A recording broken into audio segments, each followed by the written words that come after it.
Հունվարի 31-ին ժամը 23:30-ի սահմաններում մայրաքաղաքի տպագրիչների փողոցում անհայտ անձինք 2 անգամ կրակել են նախագահի թեկնածու Պաուլ Հայրիկյանի ուղղությամբ։ Արձակված գնդակներից մեկը դիպչել է Հայրիկյանի աճուսին։ Ըստ հարազատների Պաուլ Հայրիկյանի վրա կրակել են, երբ նա գրասենյակից վերադառնալիս է եղել տուն։ Այ առաջնորդին տեղափոխել են Սուրբ Գրիգոր Լուսավորիչ բժշկական կենտրոն։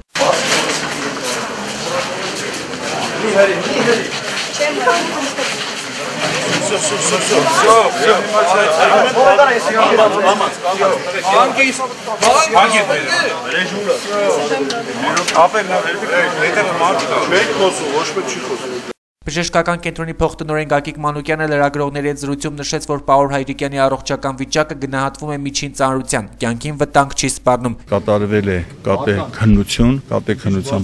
պարզվել է, որ կա մաշկում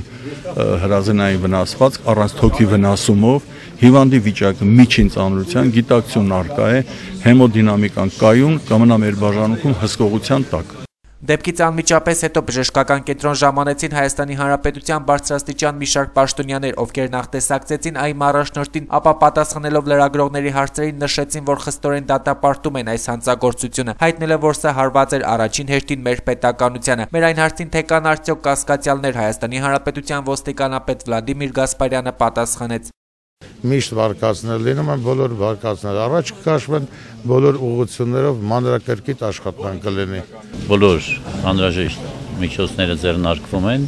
իսկ մնացած գնահատականները, վարկածները ես կարծում եմ ճիշտ կլինի, որ մենք բոլոր այդ թեմաներին անդրադառնանք վաղը, երբ որ կունենանք բավարար տեղեկատվություն, դեպքը ինչպես է տեղի ունեցել, ինչ հանգամանքներում եւ այլն։ Այստեղ տեսնում ենք հստակ հարված բոլոր այն ուժերին, ովքեր որ շահագրգռված են իրականացնել ժողովրդավարական ընտրություններ, առանց ցնցումների, սա ուղղված է այդ ուժերի դեմ եւ առաջին հերթին քաղաքական իշխանության։ Ուղղակի ես ուզում ասել, որ սա քաղաքական է այս հանցագործությունը եւ ուղղված է մեր պետության, մեր ժողովրդին նկատմամբ եւ սա իրոք ամեն ինչ պետք է արի, որպեսզի բացահայտվի եւ դատապարտվի։ Սա ուղղակի քայլ է վտանգավոր, որպեսզի երկրում ստեղծվի անկայունություն, բայց ես համոզված եմ, որ մենք թույլ չենք տալու եւ շարունակելու են գործընթացները, եթե պարոն Հայրիկյանը կարողանա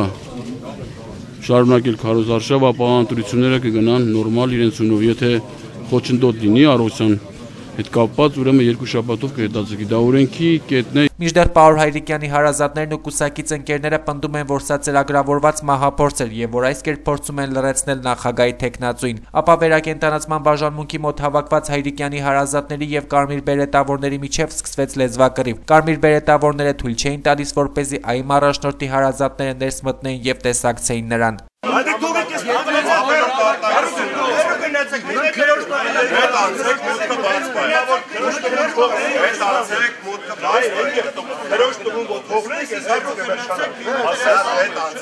Միանշանակ սա քաղաքական սպանության, այսպես մահափորձի, այսինքն փորձեր քաղաքական սպանության։ Գրիգոր Լուսավորիչ բժշկական կենտրոն այցելած նախագահի թեկնածուները եւս խստորեն դատապարտեցին կատարվածը, հույս հայտնելով, որ հանցագործությունը սեմ ժամկետում կբացահայտվի եւ իրական մեղավորները կստանան արժանի պատիժ։ Անհրաժեշտ է լուրջ հետաքննություն, որպեսզի հասկանանք այս իրավիճակի պատճառները։ Սա աննախադեպ բան է Հայաստանի համար եւ նախագահի թեկնածուի նկատմամբ մահափորձը ոչ միայն դատապարտելի է, այն պետք է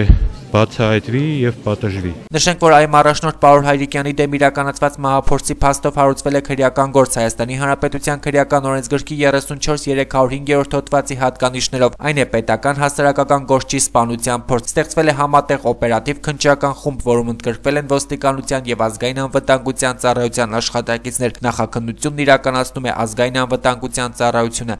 Փայլակ Ֆարադյան, Գարիկ Ազիբեկյան, Գալայնյուս։